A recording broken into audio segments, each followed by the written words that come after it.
Welcome to Formula Friday, your weekly Formula One show. I'm Nick. That's Lewis. Let's talk some wheel. How's your week been, dude? It's been pretty decent. Today started off a little rough.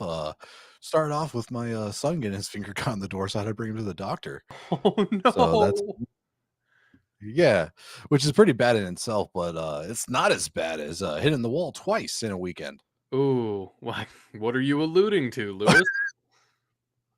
Oh, I don't know. I think we will get to that later. Foreshadowing. Foreshadowing indeed. I used to get my finger caught in things all the time when I was a kid. My fingers are a little messed up now because of it, but our screen door, tractor doors, you name it, my finger would just end Yep. up in it and just end up smashed. It was always the worst. It is one of the worst pains I have felt is getting my finger smashed in a car door. And Oh, then, of course, when you get it with the fingernail, it's black, and everyone's like, "Why do you have one fingernail painted?" It's like it's not. It's underneath. I got it smashed. it's the worst. I I've It is been really into it's pretty chess bad. this week, and it's been both really fun and really terrible for my mental health. I No, no. I've been tilting pretty hard, which basically means I've just been losing so much. I'm not like great at chess, but about a month ago my elo was at around 800 and now it's just below 600. It's been Mm. I feel like a big old dummy, which Ye is annoying because I've been actually like practicing and trying to study and learn principles and I feel like I've just gotten worse. Yeah, so I've kind of been the same way. I started at, like, 600 a few months ago, and then I moved my way up to 800, and I'm hovering around there, but yeah, it's I love chess, but it's so difficult sometimes, especially like if someone does a move, you're like, I don't know what you're planning to do here. Like, you Uh-huh. really want me to take your knight? And the next thing you know, it's game over because they got you into a trap. Well, unfortunately, this isn't a chess podcast. It is a Formula One podcast, and we are talking about Baku, my favorite street track for many reasons. The primary reason being the chaos. And I'd say we got a little chaos this weekend. Tell us about qualifying. Uh, yeah. So, all transparency, I wasn't able to watch qualifying exactly. I watched the end of Q3, so maybe you can help fill in for qualifying a little bit for Q1 and Q2. Yeah, I can fill in some gaps. Uh, Okay, thanks. Because, like I said, I went to watch it, and I went to hit watch, and it was like watch live. I'm like a half hour later. What happened? And I got side struck by what happened in Q3. So if you can go ahead and do Q1, Q2, I got Q3.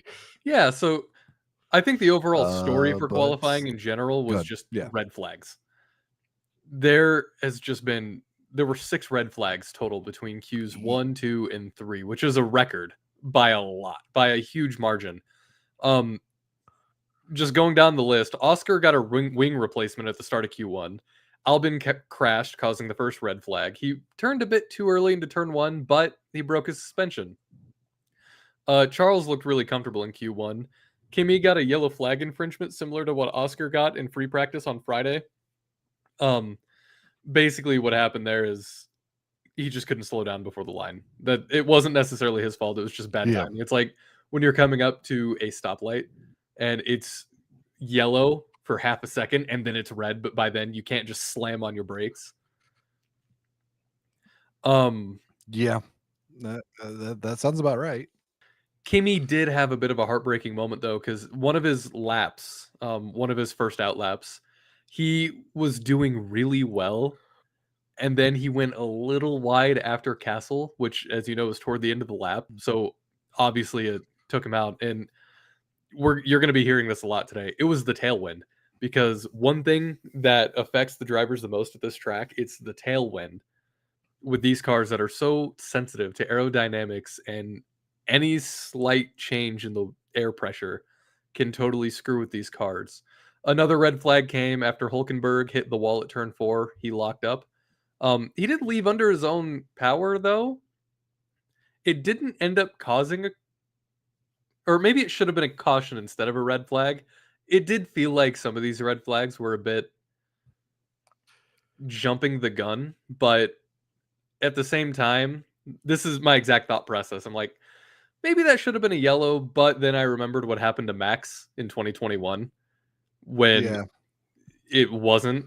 when or I guess it was a difference. Either way, I understand wanting to be cautious of this track. With 6 minutes left, all drivers but Kimmy didn't get a lap in, but that's okay because there was another red flag, I believe. Yep. Third red flag in Q1, Franco Colapinto. And because of that, both Alpines were out in Q1. Very eventful Q1. That seems about yeah. I was say that seems about the Alpines getting out in Q1 seems, how do I put this nicely? About right. Yeah, it's about where they're at this Is season. about the yeah, it's about the nicest way I can put that. I mean, George or not George.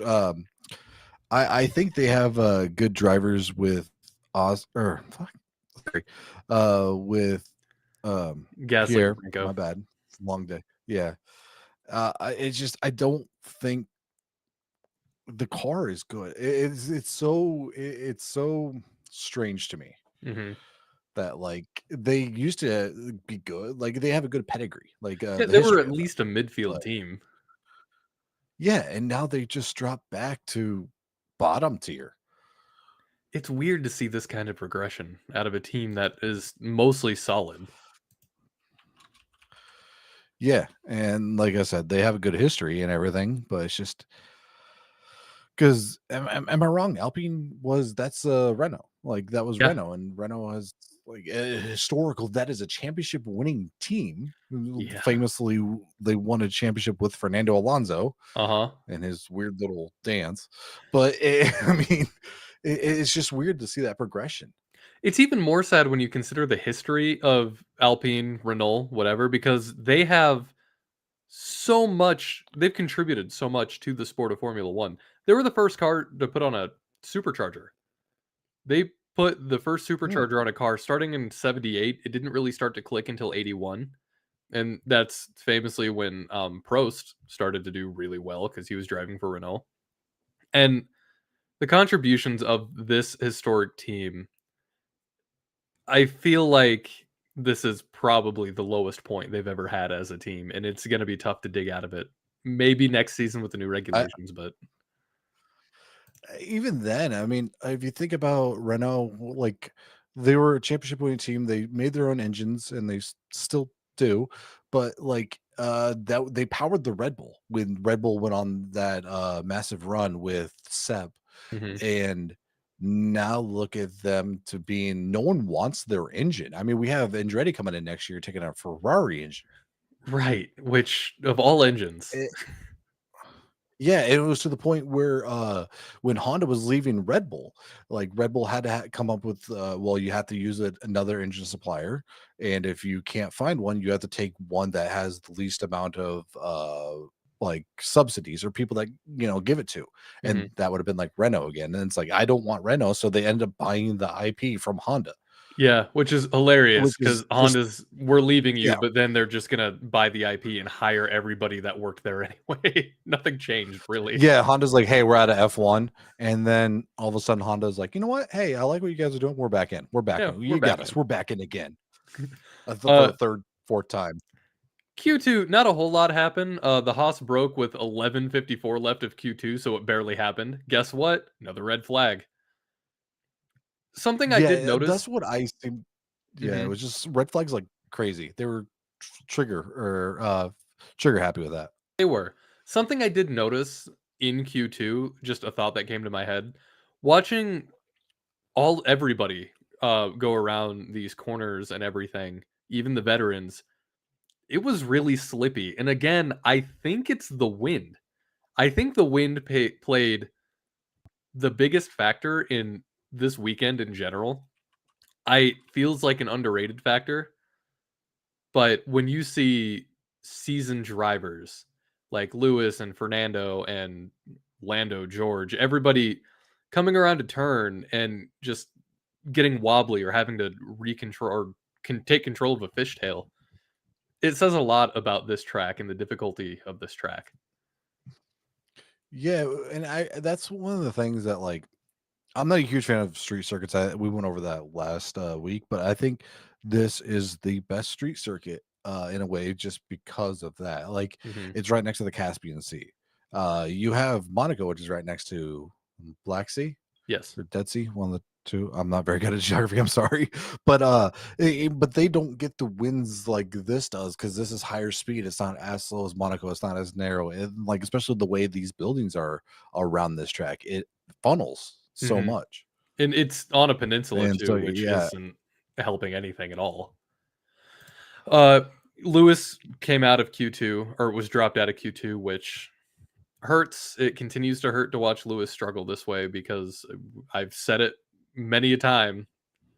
I want him to do well, and it just sucks to see somebody like Lewis with his pedigree struggle so hard in a team with so much pedigree also. yeah. And I think we all like figured something more would come out of Lewis joining Ferrari. It's Mhm. the highest like pedigree driver on the grid with the highest pedigree team. Something good's going to happen or something. And it's just it seems like it's kind of stagnated. It does feel that way. I hope, and I know we've talked about this before. I hope that it is just this regulation of car, the ground effect era, and I because Lewis has struggled starting with the ground effect era. And I hope that when we get the new regulation set next season that it just clicks into place again and Lewis is he won't I don't think he'll be back to his 2021 form, but back to a form that looks like Lewis Hamilton. Yeah, and I really hope so. I really hope that like being there an extra year to before the regulations to help develop the car with him, using his expertise from Mercedes and even McLaren Mhm. to help m- for like kind of lead the Ferrari in a weird way. Yeah, But I'm hoping that next year would be good for them. it sounds like they're receptive to letting Lewis kind of give guidance too, which is really weird because Ferrari usually doesn't like to do that. They're very much we're going to do it our way or the highway, but again, it feels like they're pretty cool with Lewis. Yeah, which is nice, and it's nice to see them actually like respect like his airness, Sir Lewis Hamilton, Sir Lewis Hamilton, yes. Sir Lewis. Moving on to Q3. Yeah, This was a fun one. Um, it was, right yeah, it away, was pretty. Yeah, people were talking about drops of rain around turn one, and Max was even starting to complain about it. yeah, it feels like that was kind of a recurring thing this weekend. Was is there gonna be rain? Is there rain? I don't know. It seems like there's gonna be rain. But it felt like the rain I the only hmm. time it did really rain was Q3, spoilers, but rain on top of the conditions, on top of already, what, 4 or 5 red flags at this point? It's Yeah, it's so much. It's just one thing after when it rains, it pours, no pun intended. literally. But yeah, Q3 was interesting and what would you say? Kind of like chaotic. It was very Uh much a Baku yeah. Q3. Yeah, Charles and for yeah, go ahead. Go ahead with Charles. so Charles had famously biggest talking point of this weekend is he had qualified in first every single season since 2021 at this track. And then once again, Charles met Castle. Turn 15. Car went right into the Yeah, wall. No lap time, no pole, and another red flag. I am stupid Mm. happened Uh, again. And it's yeah. it's heartbreaking. Kimmy. So, I need to backtrack. Earlier, Kimmy's red flag infringement was as a result of this Charles crash when he couldn't slow down fast enough. The yellow flag thing was Okay. another dumb thing, but that's another talking point. I think George even brought this up after the race, but there's a DHL, the shipping company. They Yeah. they're yellow. their thing is yellow, and George Mhm. said that it started out as a conspiracy on Reddit, but George later confirmed, "Hey, it's really easy to get that sign confused with the yellow flag lights," which is Yeah. I mean, wild. especially when you're going like 160 to 200 miles an hour, depending on where you're at. Like, you don't have time to like read DHL. Okay. You're Mhm, focused on the race. I mean, there's even that scientific thing where all Formula One drivers blink at the same time of the track, like in the same spot. Like, mhm, they're so ingrained to like not, they see the color, not the wording. mhm. We also Charles wasn't the only major player to crash in Q3. No, no, he was not. So Oscar that was Piastri. like, yeah. That was, one of the last corners too, wasn't it? Before the front stretch? It was. It was he was just trying to push it too hard, and I remember watching this, and I was like, "Okay, yeah, oh, he hit the wall," and I remember seeing the chrome logo on the wheel cover Mhm. facing the camera that was on the T camera. I'm like, "Oh, you're not supposed to see that." He Yeah. hit the wall, like, with such force that the front right tire went 180 degrees and, like, was, like, looking at the camera. It really It did. It and I said this was gonna happen last week. Now, granted, I didn't expect it to be in qualifying, but I expected Oscar to be pushing the car so hard that he was probably going to crash, and I mean, not I didn't specifically name Oscar, but I knew he was gonna push, and it got him. It caught him out at the end, and it sucked that it had to happen in Q3 and cause another red flag. Nobody, by the way, was able to set a lap time before that crash with 3 minutes and 41 seconds left in Q3. Yeah, I it was insane. Yeah, I don't know who was the race director of that race, but yeah, they just seemed very trigger happy on the red flag, They really which I did. get it, especially in qualifying. I get it, Mhm. but yeah, it felt a little like, oh wow, he hit the wall, red flag. Like it felt like if someone could have tapped it, there would have been a red flag. Mhm. Um, but Uh, we did end up getting people across the line, and our top 3 for the race was Verstappen, Carlos Sainz, and Liam Lawson. Is there ever been a weirder top 3? this felt like a random generator. It Like, did. here's gonna be your podium, random name, random name, random name. And Liam out of like at the V carb, Liam?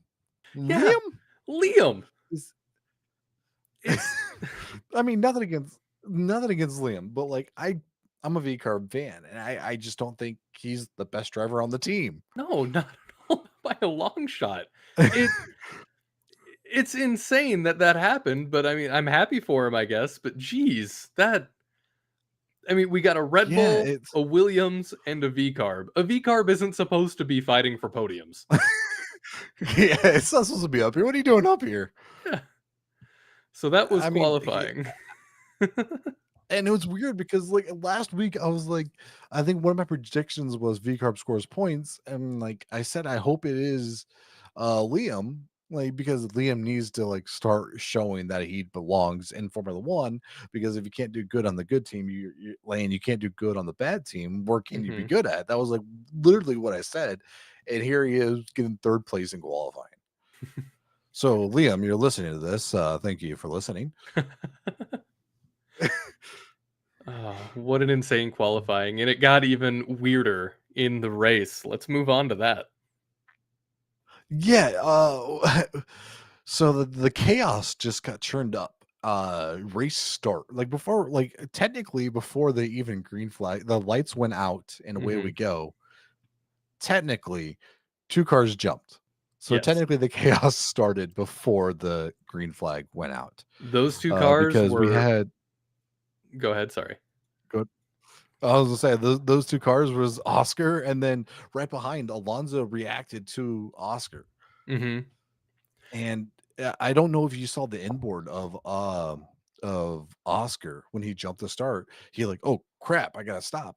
And then on the dash, anti-stall came on. Oh, no. Yeah, so that's, so the before turn 1, Oscar Piastri, who uh or yeah, he qualified P9 because Charles, was behind him, Uh-huh. went from ninth to like last place because, or damn near last, Uh-huh. because anti-stall came on, and by the time he can get it going and again, uh, push all the buttons and twist all the knobs or all that, the race already started and everyone was already passing him. I remember they hadn't even gotten to turn 2, and I just happened to look over and I saw Oscar's name all the way at the end, and I said, "What the hell happened? What's going on?" Yeah. And the next thing I know, there's a red flag, and then it does a hard cut to Oscar once again in the wall with his tire facing the camera, just like it looked just like qualifying. I was watching it with my Yeah. fiance, and I told her it reminded me of when you roll your ankle. It's just the car version of rolling your Ooh, ankle. yes. Yeah. Yes. It That was is graphically accurate. yeah. So, I mean, that caused another did that cause a red that had to have caused a red flag. No, it caused a yellow. Okay, yes, it did. It And caused a that yellow confused me flag because that what the lasted hell? for a little bit. Why is that one a yellow flag, but everything else was a Yes. red flag when they were so I trigger happy? I'm glad that you and I both have the same thought process on that because I was literally thinking the same thing. But if we can have so many yellow or red flags during qualifying, a guy hits the wall, wheel hit like facing towards him, the same exact thing as qualifying, but we get a 5 lap caution. Mhm. I, I don't get it. so after Oscar had crashed, obviously he got out of his car. They made him he had to do a walk of shame through the city to get back to Yeah. his main area, and people were taking pictures with him. He was taking pictures with people while he was doing his walk of shame back, and he ended up Oh, hanging out I didn't in know that part. yeah, there's some selfies online. It is hilarious. Um, and then eventually he ends up sitting in some area. He has a banana and a phone and a thing of water, and everybody was so confused about where are all these drivers getting their phones from? Where do you get the food? What's happening? One of the stewards said, "Hey, Yeah. uh, one of my crew members gave him his phone so he could watch the race. Another one gave him the banana. Hmm. I gave him my chair." So Oscar was set up pretty well for the I rest of the mean, race, I suppose. I mean, that picture of him sitting behind the wall watching it is Mhm. kind of reminiscent of like Fernando Alonso. The picture of Fernando Alonso sitting on the chair just watching the race, or Kimi Räikkönen being on his yacht at Monza. I feel like Uh-huh. that is just like a picture for the ages. We've gotten couple of those this season so far. I still think the one with Charles and Zandvoort is my favorite, just because he's in the middle of nowhere in the dunes, and there's just surrounded by reporters taking pictures of him like he's some lion in the Sahara. Yeah, that one makes sense. Yeah, I like that picture. Yeah, but there has been really good pictures this year. Like now that I think about it, it's Mhm. been pretty meme worthy, I guess. It has been. I don't know. I'm too old for the memes. So the yellow flag gets over around lap 5. Max Verstappen does this really fun move where he's swerving, and Carlos is behind him swerving, to Yes. get heat in the tires. And then the second that Carlos swerves, that's when Max takes off. It was brilliant. Max has always been really good at yellow flag restarts, and it's got to be heartbreaking for Carlos in some kind of way, just because you had him, you were there, and then you blink and Max is gone, and you're just trying to put heat in your tires.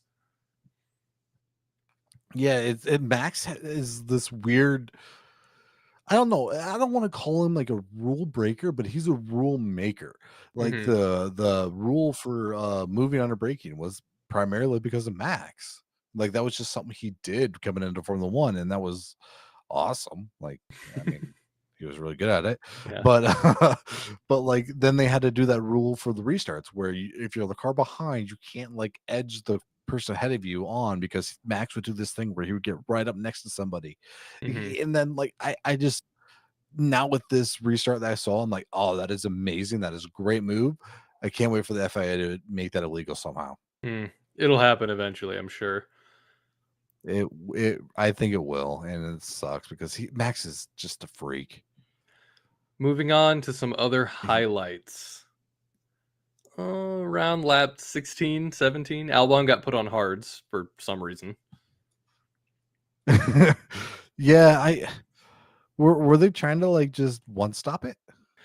Like I That's get it. all I Albon's can good think with about. tires. Yeah, they heard the tire whisper allegations and they said, "Okay, we will roll with it." Yeah. I mean, that's the only thing I could think of. Like, it was pretty noteworthy for me because it's Mhm. just like, why? But also before that, like you had Yuki fighting through the field, and he was actually looking like the Red Bull number two supposed to. Yeah, Yuki was really I don't competitive know on if you, this race, yeah, and I'm afraid yeah. it's a Where, what little too happened? late. I think his future's in jeopardy, or maybe it's already been. I think what's happening right now is it's all but confirmed that Isaac is going to be the number 2 for Red Bull, and I think Yuki is trying to make a case for other teams. I think Mm. that's what's happening. You think this is like part of his resume? I think it is. It's a damn good resume race Hmm. too. Yeah, I mean, I will subscribe to that hot take as much as I don't want to see Yuki leave. I would subscribe to that hot take. You got me bought in. Lap 17, shortly after Albon got put on hards, he then hit Franco. Yeah, and this move was like crazy. Like, what was he trying to do here? I, I think He he was like trying to push too lunged on hard the inside. because Yeah, he lunged on the inside of a 90-degree left-hand corner, like in these tight, narrow streets. I don't understand what he was trying to do here. I think what it was Albon at this point, he was in 18th, and he is not used to being this far back this season. So I feel like this was another case of he was trying to push, but maybe pushing a little above his weight class. Okay, I think I he was mean, trying to yeah, be I could see aggressive, and that, but Alex isn't typically, to me at least, an aggressive driver. yeah, I don't see him as very much of an aggressive driver. Maybe like he was trying to like didn't see Franco Colapinto much as like, okay, I just need to get past him any way I can. Like I just need to move on through this. That's the only thing I thought of, but otherwise, like I don't understand why that lunge. You're not Danny Ricardo. Well, that lunge didn't go unpunished As much as because I would want him to be, but no, he's not. Like Danny Rick could do those lunges.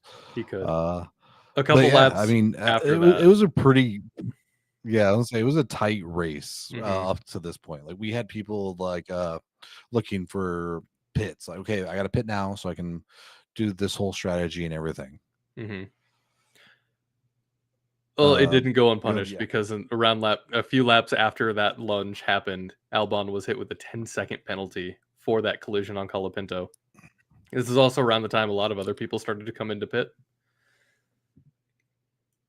yeah. including Liam And, Lawson.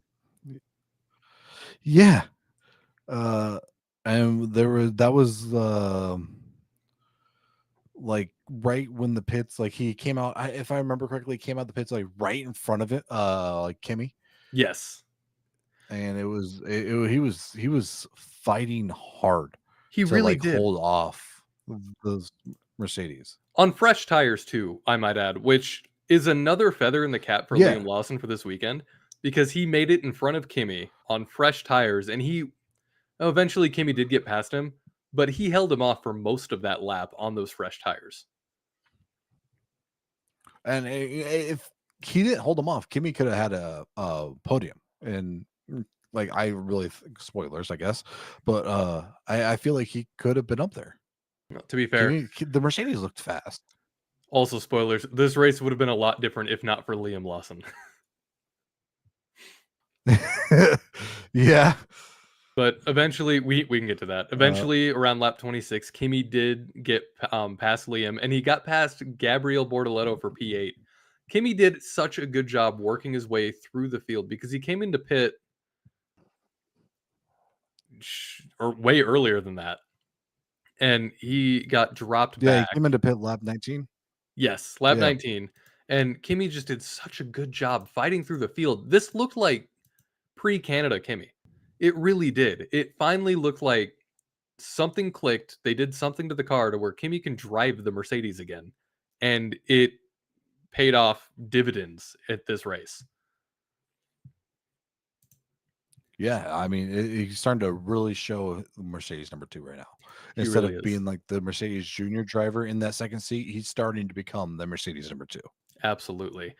Um, around lap 27, I had Williams strategist Carlos Sainz because he was telling them, I think it was about their tire and pit strategy. I do genuinely believe that when Carlos is retiring from racing, he's going to become a team principal in Formula One. He I can see it. Carlos Sainz is so good at strategy while driving, which is not an easy thing to do. He's just so calm and cool, and he makes the right decision most of the time. Carlos is an incredible strategist. I Yeah, love him. and he's a great driver. Well, he's been around racing his whole life He because has his been dad is amazing rallycross driver. Like I think he's multiple world championship driver. Like in rally. Yeah. he he's yeah for rally, but yeah, it's insane. His dad's very active in racing hmm and that aspect of it. So like he's grown up around it. He knows the cars. And because of that, amazing strategy. Carlos ended up coming in a lap later. Williams had a 2.6-second pit stop, which this season is slow. He ended up dropping to P6 from Yeah. P2. And this is around the time the race started to kind of settle into a bit of a lull, which is a little weird for this Yeah, we track. got that DRS train. We got that DRS train around lap 32. Max was 13.29 seconds ahead of George Russell, who was in second. And I just put the ghost of 2023 still haunts me because it does. Him I kicking the got a tire. little Yeah. PTSD seeing that time split.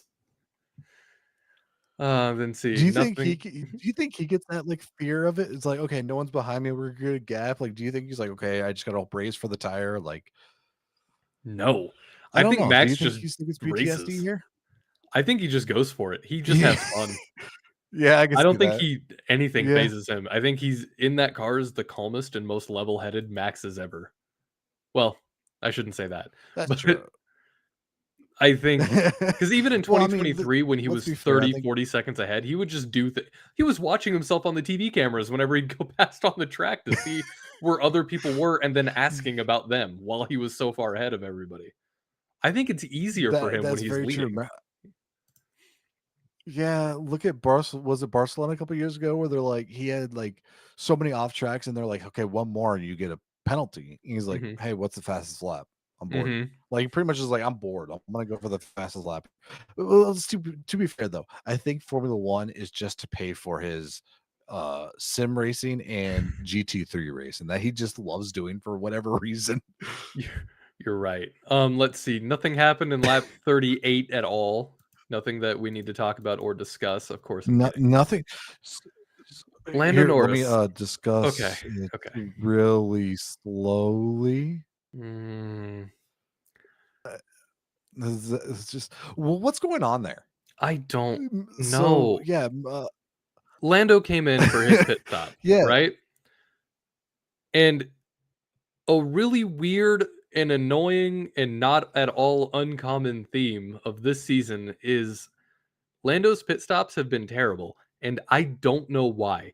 Because Oscar 1.9, 2.1 second pit stop. For whatever reason, Lando gets in and he's lucky to not have a 3 to 4 second pit stop. And it feels like it's always a problem with the tire and the gunner. And I saw an interesting theory that somebody had proposed online. Granted, this is online. I tried to dig farther into it, but I never unfortunately got the answers. But Oscar and Lando are that's fine. running Anything different you read online is true. uh-huh. But Oscar and Lando, they're running different suspension packages on their cars just because they Okay. gave Lando the upgrade. Oscar never wanted the upgrade. I don't blame him because he's getting results with this current suspension. And somebody is theorizing that the new upgrade for the suspension is making it harder for them to be able to change the tires the right way. That's just the way the Okay. suspension is making it a little like, if you don't do it exactly right, then it could affect the tire. I'm gonna cautiously Hmm. subscribe to that theory because there's no other explanation to me. It can't I can't possibly fathom what else. It's the same pit crew for both cars. It has to be something with the suspension or some other upgrade that Lando has that Oscar doesn't. And it sucks because this upgrade works very well for Lando, except for the pits. And they got to decide at some point whether this is even worth it. Because of this pit stop, Lando should have come out in P6, but he came out in P8 behind Liam Lawson, behind Yuki Tsunoda, and he could not get past that V car because for whatever reason, maybe Liam is just really good at defending, or the V carb is just too slow to get past.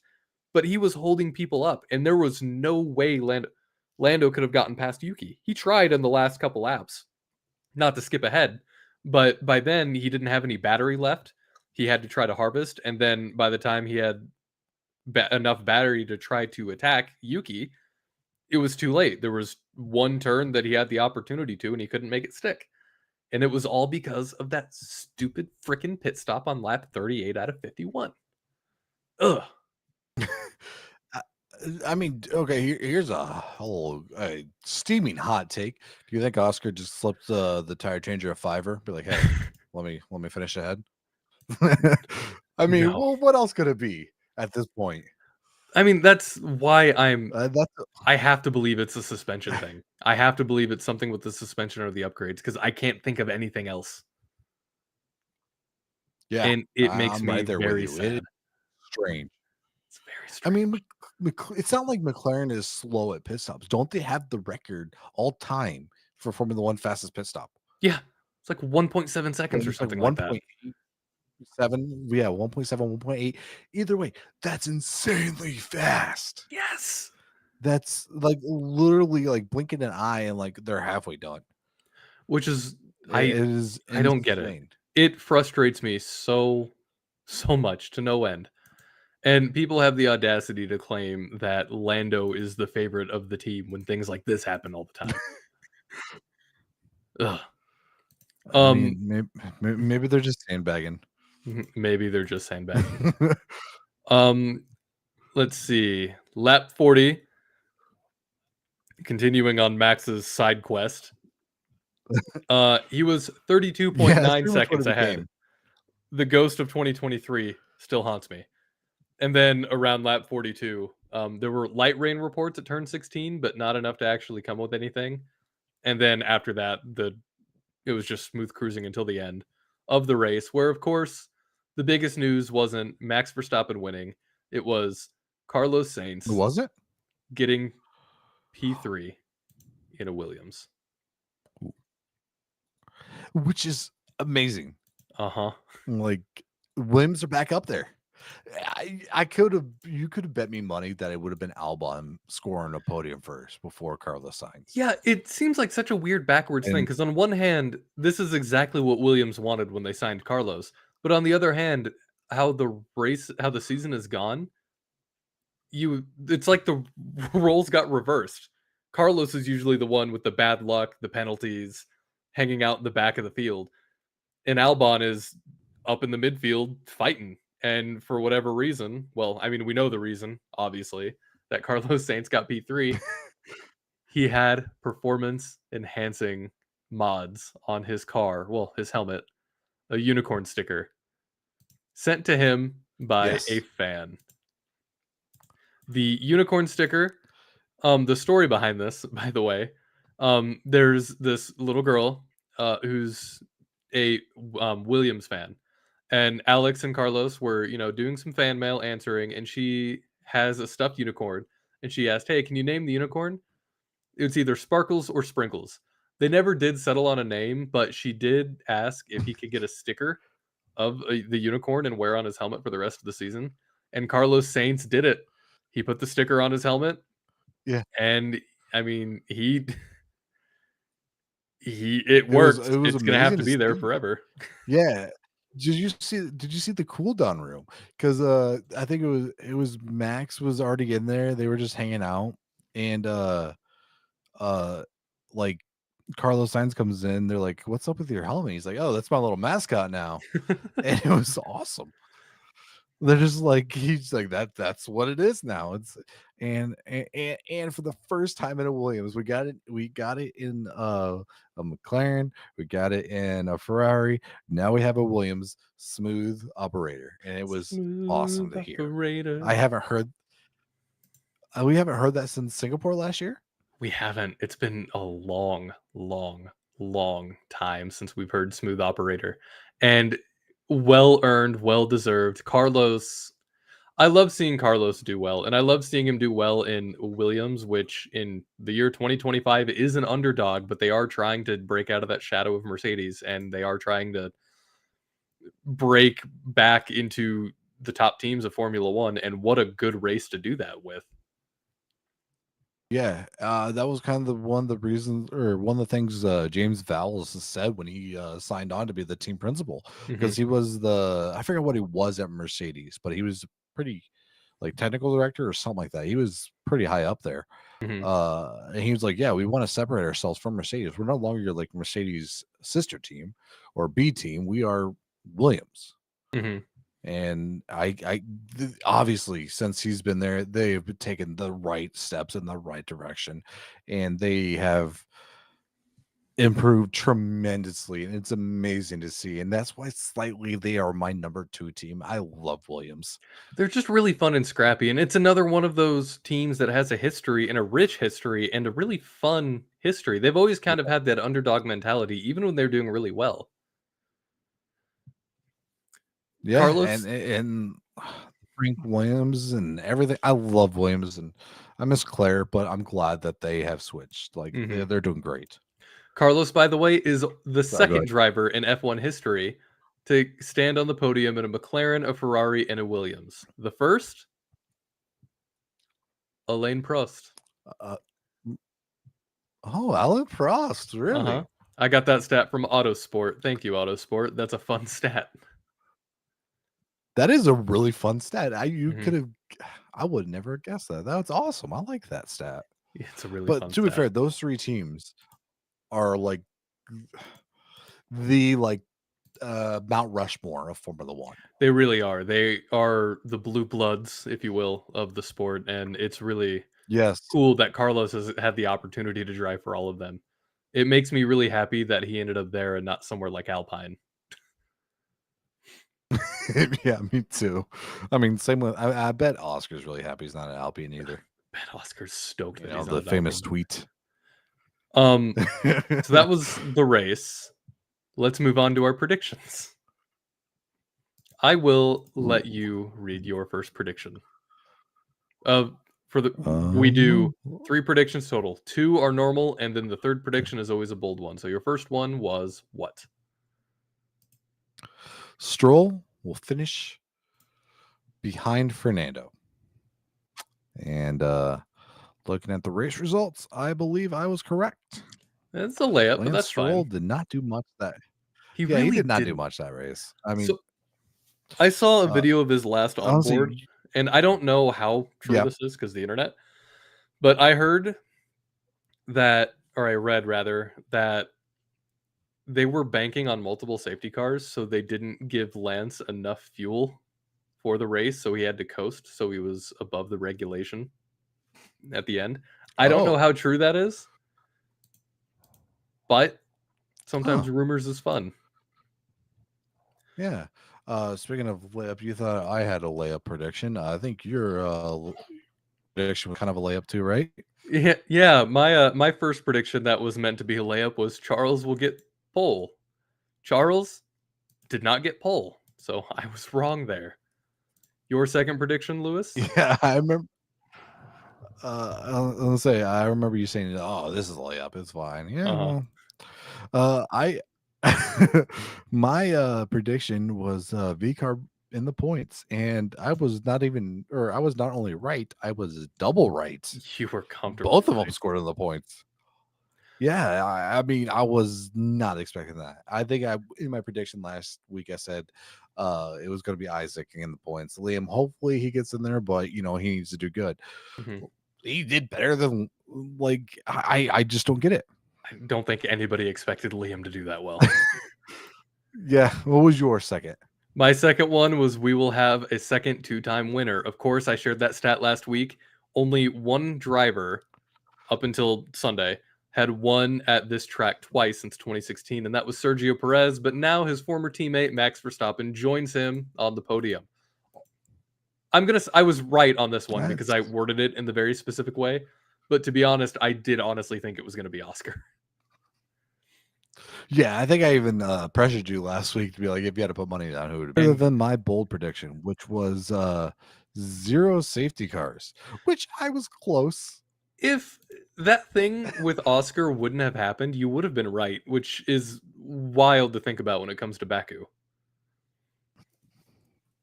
Bold No, prediction. My bold prediction. it's crazy because I was fully expecting more cautions to come out too.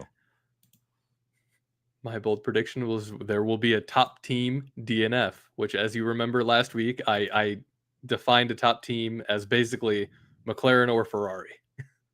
So I somehow set the bar really, really high and it surpassed it not even before the first lap was finished. Yikes. Well, once again, you and I have tied in our predictions, Yeah, that was the most layup of prediction we had, besides the Stroll one. which is weird because it it I feel shouldn't like be a bold should layup. count for like a half extra point. Hmm. Moving on to our grid gamble. Grid gamble is Yeah. our game where one of us are assigned a random driver for the weekend, and wherever they finish is how many points we get. Before this race, you had 4 points and I had 0. After this race, you have 5 points and I have 25 points because I had Max Verstappen as my random driver and you had Isaac Hadjar. Yeah. Which, I mean, it's I only a 20 mean, point deficit. who would have thought only? It's kind of like Max Verstappen in the championship right now. There's still a chance. There is still a chance. We have so many races left. You can catch up. And that was the race. Do you have any other final thoughts about this before we move on to the bit of news that we have? No, I feel like it was my closing statement type of thing.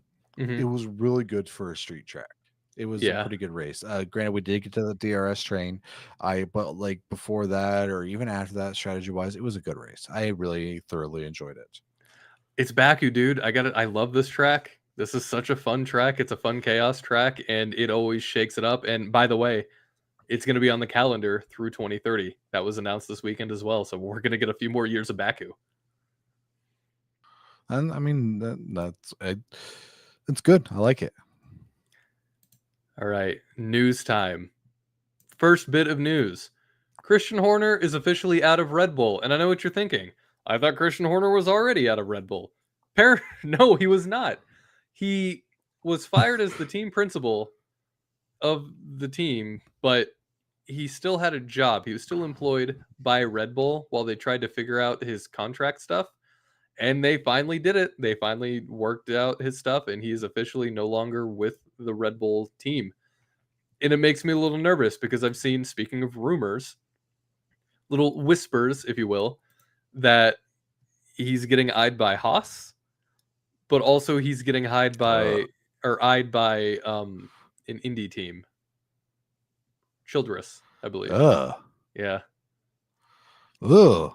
right. That's a big name too. Rich Yeah. Childress Racing is really big in NASCAR and IndyCar and everything. Mhm. I Okay, so I like Red Bull and everything. I just don't think Christian Horner is the right guy anymore. I No, think his time's passed. it's feels very. This isn't a great one-to-one comparison, but very Bill Belichick, where Bill Belichick with Hmm. Tom Brady, unstoppable with the Patriots. Now, this is where this starts to fall apart because it turns out that Tom Brady left, who went to the Buccaneers, and it turns out the success was all Tom Brady and not really Bill Belichick. Now, Bill Belichick did like to try new fun offensive schemes and really mess with people, but what eventually happened is people caught up to him, and that's what's happened with Christian. And I mean, he's also, I personally, very editorial note, don't like him as a person, and I really don't want to see him in this Yeah, sport anywhere else ever again. but I think we that's both can agree on that. yeah. Yeah. Also, Christian. The one thing different between Christian Horner and Bill Belichick is Christian Horner didn't videotape the other team's practice to win the Super Bowl. Or But that's deflate the another topic balls. for another day on a different podcast. You're right. But while we're kind of in the sphere of American racing, I mentioned Indy earlier. Give us a Logan Sargent update, our Yes. favorite former Williams driver. Yeah, I'll accept that target. So he raced for the first time this weekend at Indy. So Mhm. the Indianapolis Motor Speedway, not the oval, but they have a road course there. He raced in IMSA in the LMP2 class, which for those of you new to IMSA Me. is the second tier. It is the spec series prototype. So all cars are the same, all chassis are the same, all engines are the same. You can set up the car a little bit differently depending on how you feel. But out of the GT or the LMP2 class, he came in third last, so eighth place in his class. His team did. He did do decently when I was watching him. There was just some incidents where spoiler or not spoiler, but shocker, Logan Sargent spun. But What? granted, it was not his fault this time. Mm, It was he got hit from a car from behind, or it was in IMSA you have multi-class racing, so you have different speeds of different cars, so they are trying to pass each other, and they're all fighting on the same track, but there's three different races going on at the same time. I love this sport. It is not as much as I love Formula One, but mhm. anyways, it's yeah, he did do decently, but it's just I think bad luck hit him this week, and he got spun out a couple times.